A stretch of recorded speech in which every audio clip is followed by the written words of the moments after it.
কানাডাকে আবারও যুক্তরাজ্যের ৫১তম অঙ্গরাজ্য হওয়ার প্রস্তাব দিয়েছেন মার্কিন প্রেসিডেন্ট ডোনাল্ড ট্রাম্প। বলেন, কানাডা যদি যুক্তরাজ্যের অংশ হয় তাহলে সেখানে কম কর, শক্তিশালী সামরিক সুরক্ষা ও শুল্কমুক্ত বাণিজ্য হবে। এতে কানাডার হবে বেশ লাভও।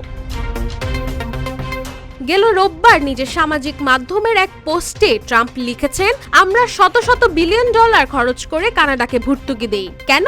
এর কোনো কারণ নেই। তিনি আরও দাবি করেন, যুক্তরাজ্যের সহায়তা ছাড়া কানাডার টিকে থাকা বেশ কঠিন এবং এই অবস্থার সমাধান স্বরূপই রাজ্য হিসেবে অন্তর্ভুক্তির প্রস্তাব দেন তিনি। তার আশ্বাস, এতে অনেক কম কর, আরও উন্নত সামরিক সুরক্ষা এবং কোনো শুল্ক থাকবে না। কানাডা ও মেক্সিকো থেকে আমদানির উপর ২৫% শুল্ক আরোপের সিদ্ধান্তের পর এই বক্তব্য দেন ট্রাম্প। এমনকি এটিকে অবৈধ অভিবাসন ও মাদক চোরাচালানের বিরুদ্ধে ব্যবস্থা হিসেবে উল্লেখ করেন তিনি।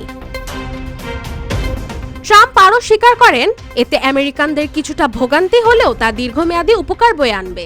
অন্যদিকে কানাডার প্রধানমন্ত্রী জাস্টিন ট্রুডো দৃঢ়ভাবে কানাডার যুক্তরাজ্যের অন্তর্ভুক্ত হওয়ার সম্ভাবনা নাকচ করে দিয়ে বলেন, এটি কখনোই সম্ভব নয়, বরং তিনি পাল্টা শুল্ক ঘোষণার সিদ্ধান্ত নেয়। সতর্ক করে বলেন, এতে বাস্তব ফল আমেরিকার জনগণ ভোগ করবেন। পাশাপাশি ইঙ্গিত দেন মুদি সামগ্রী সহ বিভিন্ন পণ্যের দাম বাড়ারও।